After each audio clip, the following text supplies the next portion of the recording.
Bonjour Élie Cohen. Bonjour. Élie Cohen, vous venez de publier avec Pierre-André Bouygues, qui est un professeur à la Toulouse School of Economics, Le décrochage industriel. Alors ce livre est un véritable réquisitoire contre les politiques menées depuis 40 ans en matière industrielle.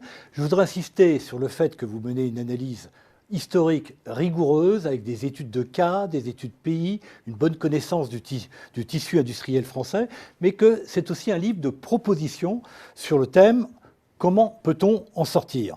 Alors, vous utilisez le mot « décrochage industriel », mais est-ce que la tendance à la désindustrialisation n'est pas une tendance qu'on observe dans tous les pays avancés ? Oui, vous avez raison. Ce qui est très frappant quand on essaye de parler de décrochage industriel, c'est de voir toutes les formes de déni qui nous sont immédiatement opposées. C'est très frappant. Le premier type de critique, quand on dit il y a un décrochage industriel, on dit oui, mais attention, vous n'avez pas compris, l'industrie n'est plus l'industrie. Il y a un problème d'artefacts statistiques. L'industrie d'antan comportait en son sein toute une série de fonctions qui l'ont quitté. Les fonctions de maintenance, les fonctions de logistique, etc. Oui, alors justement, dans les années 90, on a beaucoup outsourcé. Toute cette logique d'externalisation fait que, mécaniquement, le point d'industrie baisse. Première objection qui nous est faite. Deuxième objection, oui, le poids de l'industrie dans l'économie baisse, mais c'est normal, parce que c'est un secteur qui a de forts gains de productivité, c'est un secteur où les prix relatifs baissent, donc c'est normal que le poids du secteur industriel baisse. Donc circuler, il n'y a rien à voir, il n'y a pas de véritable décrochage industriel. Si vous additionnez les activités de service à l'entreprise et les activités industrielles, au fond, vous avez le même ensemble. Mais est-ce qu'on n'a pas aussi une réorganisation des chaînes de valeur au niveau mondial, avec des activités de conception, le commerce des tâches ? Vous avez raison. Alors ça, c'est la deuxième objection. Oui, il y a peut-être un certain décrochage industriel, mais c'est parce que vous ne comprenez pas la nouvelle logique qui est la division internationale des processus productifs, l'extension des chaînes de valeur, la spécialisation sur certaines tâches et non plus sur certaines activités. Et donc, si vous considérez le problème de cette manière-là, alors vous remarquerez que tous les pays développés et même les pays émergents connaissent une désindustrialisation relative. Et puis, il y a un dernier argument qu'on nous oppose qui consiste à dire, enfin, regardez, plus une économie se développe, plus elle se sophistique, plus elle consomme de services, moins elle consomme de biens industriels, et donc c'est normal que la place relative de l'industrie décroche. Oui, mais il y a quand même un problème. La France est le pays qui, sur les 15 dernières années, pour ne prendre que les 15 dernières années, a la performance relative la plus médiocre dans le cadre européen.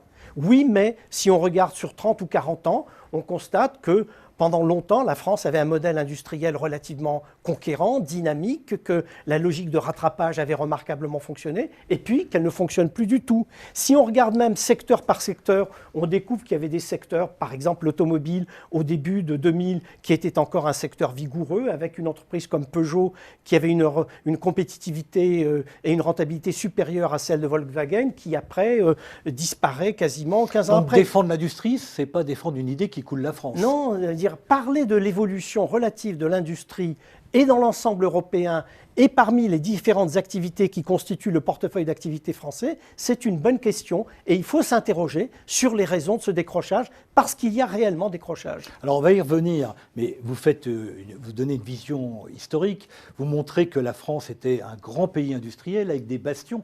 Quels sont ces grands bastions perdus ?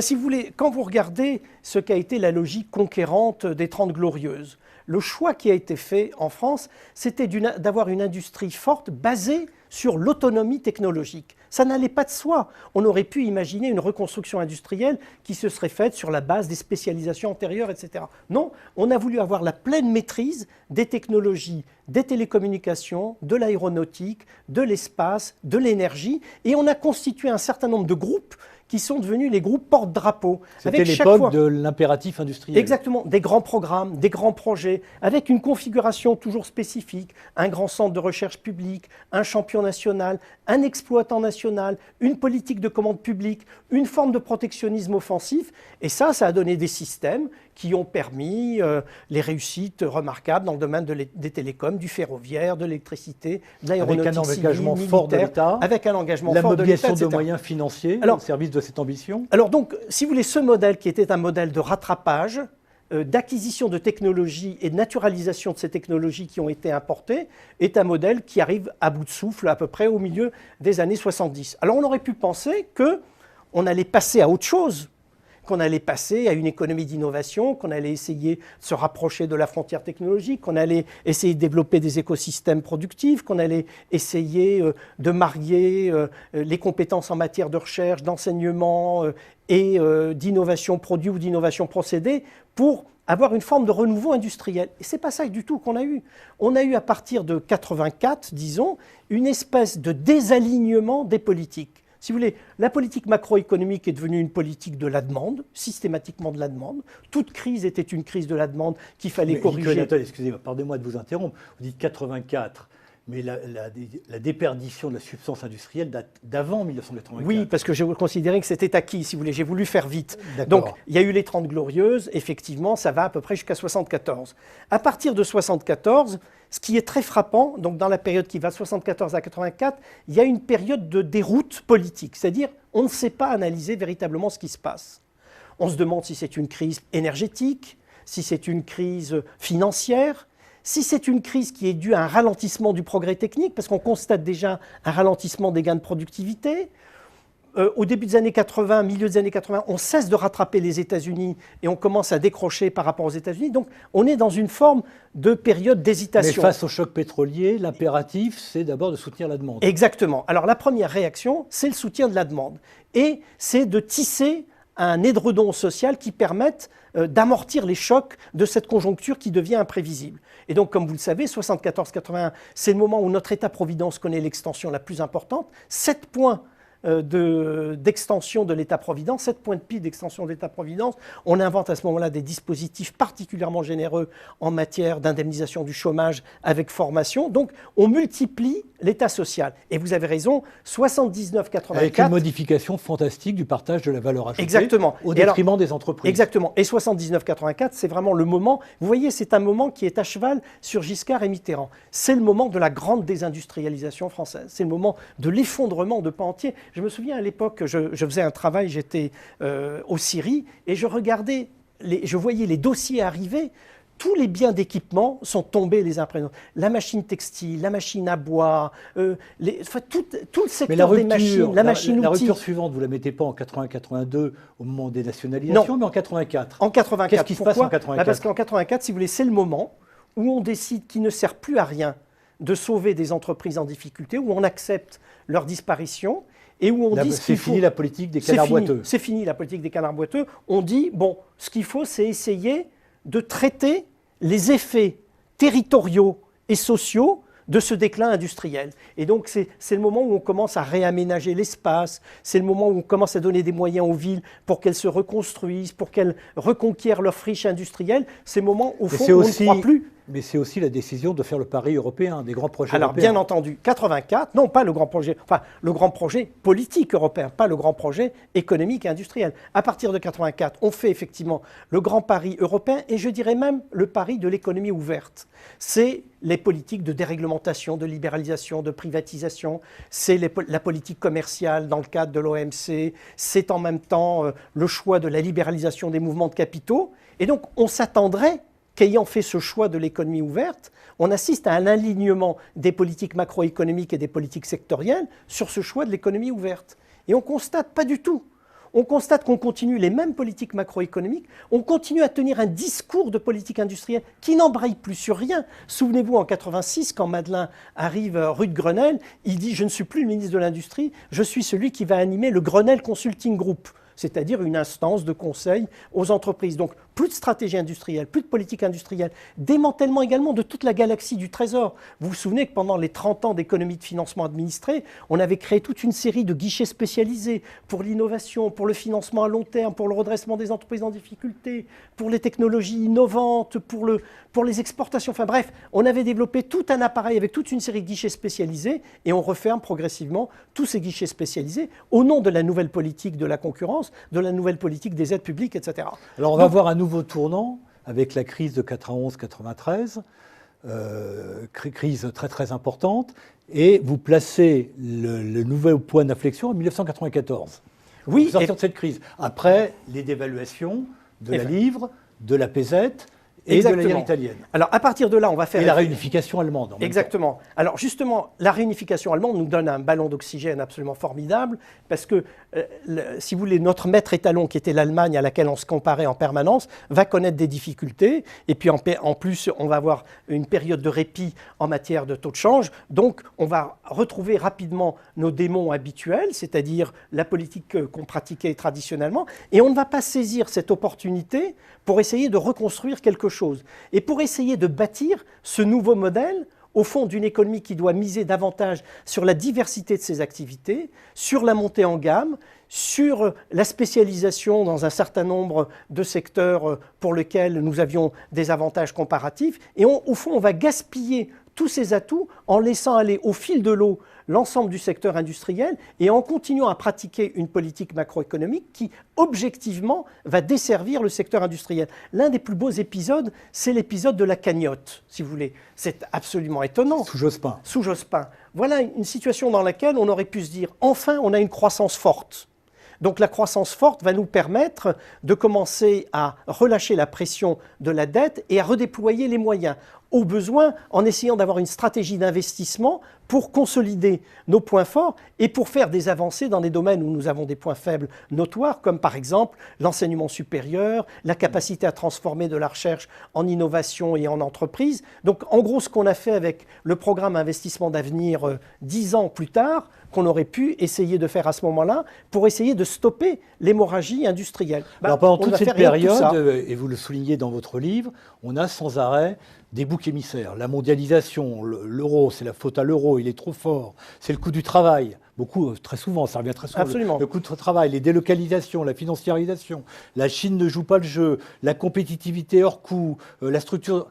On va arrêter là, mais absolument. Sans arrêt, des boucs émissaires. Absolument. Je me suis amusé dans un chapitre à parler des 5 usual suspects, si vous voulez, comme dans le fameux film, et à raconter comment, chaque fois, on bâtit un discours là-dessus, et comment, si vous voulez, chacun de ces discours bute sur une réalité toute simple, qui est la moindre performance de la France par rapport aux pays de la zone euro, et le grand écart qui se creuse progressivement entre les pays du nord de l'Europe et les pays du sud de l'Europe, entre les pays qui améliorent leur spécialisation et les pays qui dégradent progressivement leur spécialisation. Et puis surtout, j'essaye de montrer comment, avec les fameuses comparaisons par pays, si vous voulez, que même les pays qui avaient une fiscalité particulièrement lourde, qui avaient connu des problèmes de compétitivité marquants, comme la Suède au début des années 90, ont fait l'analyse de leur situation et ont compris qu'il fallait avant tout préserver le secteur exposé et que dans un système de concurrence fiscale, il fallait balancer le poids de la fiscalité sur le secteur abrité. Ils avaient compris également qu'une stratégie dynamique de spécialisation dans une économie de la connaissance supposait qu'on libère le potentiel de l'investissement. Qu'en libérant le potentiel de l'investissement, on améliorait la capacité à produire des brevets, des innovations, etc. Et que pour cela, il fallait adopter un système fiscal dual, en particulier en allégeant le poids de la fiscalité qui pèse sur l'épargne, le capital, l'investissement, etc. En France, oui, on fait exactement l'inverse. Je disais en introduction que votre livre comprend des études de cas de pays, montre que la réindustrialisation n'est pas impossible et montre qu'il y a des cas différents. Il n'y a pas un one best way. Absolument. Il y a des cas adaptés. On voit le cas du Royaume-Uni ou le cas des États-Unis à l'heure actuelle qui sont en voie de réindustrialisation. Alors il y a quand même un fil conducteur dans toute cette analyse historique et je voudrais vous citer, c'est page 426 très exactement.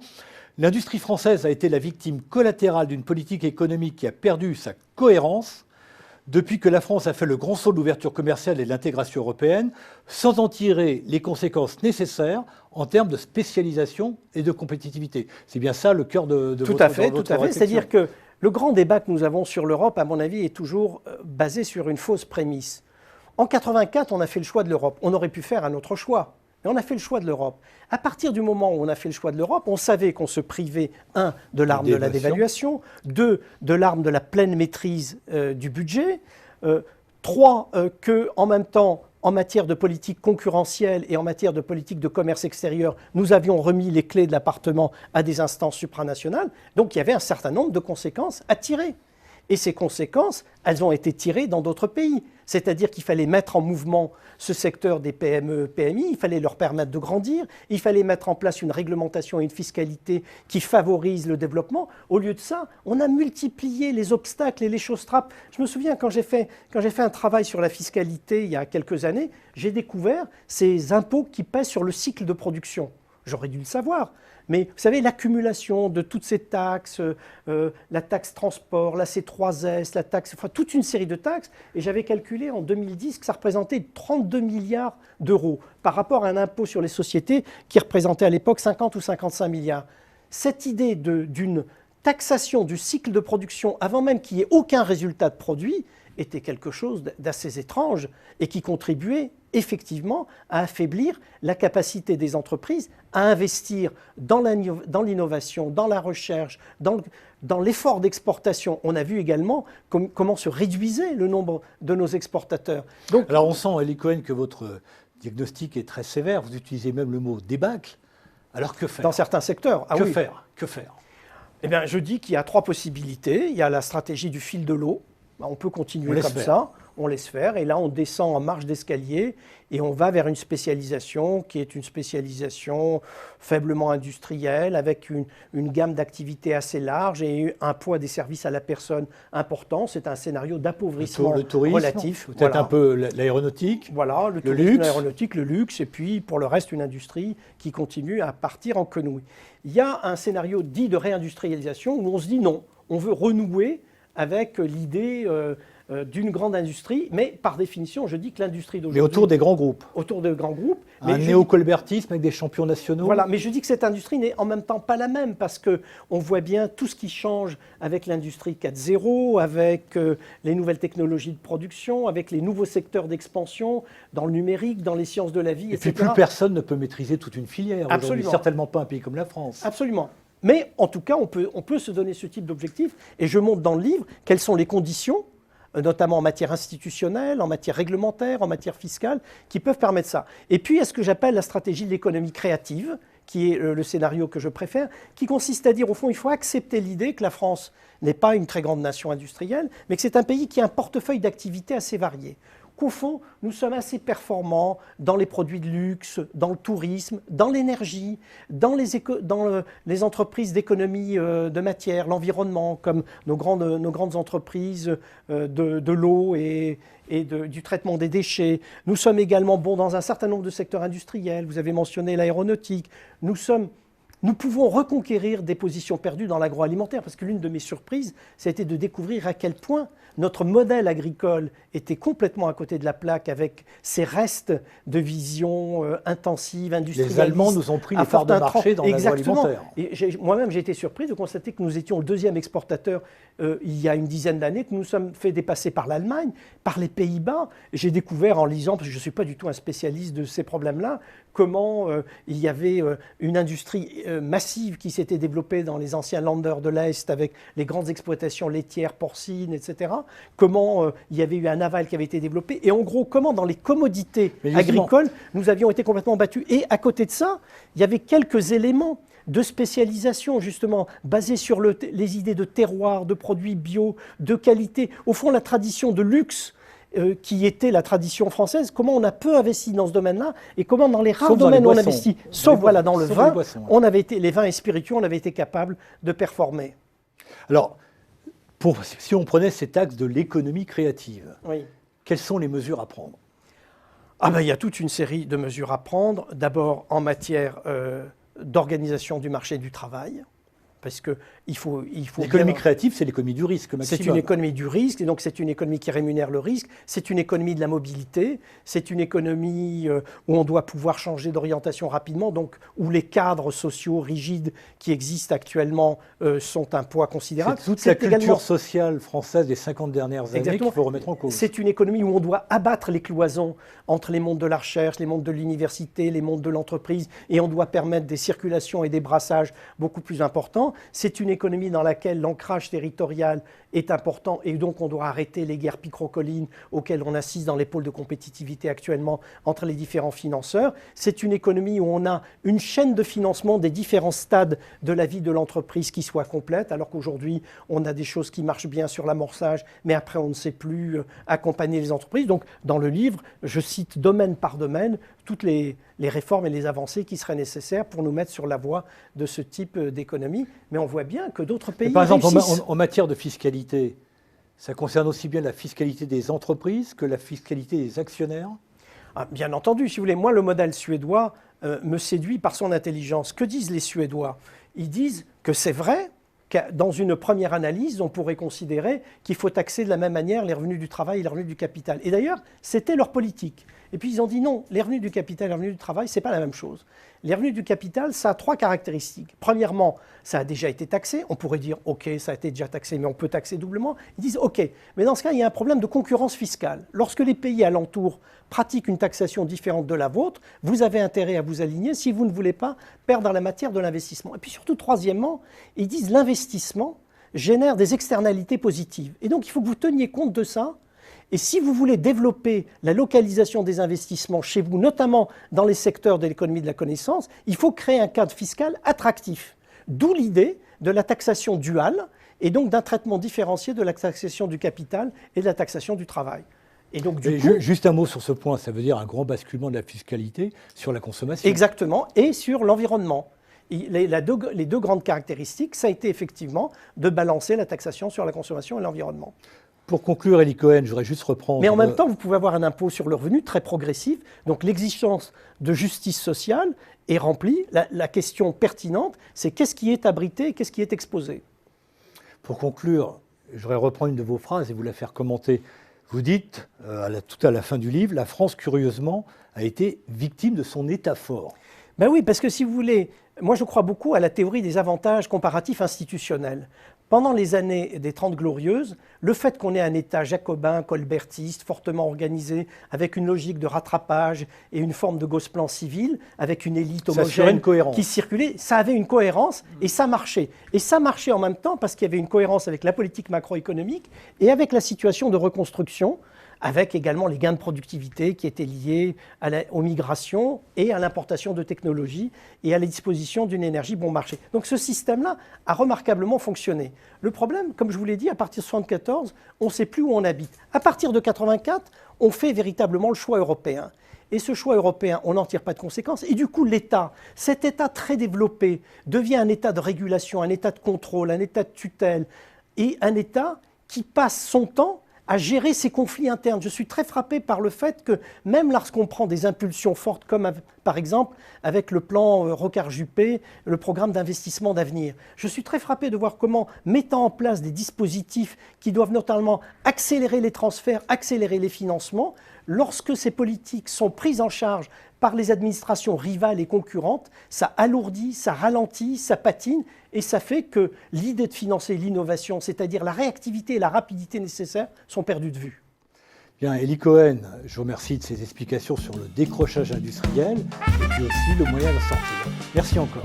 Merci.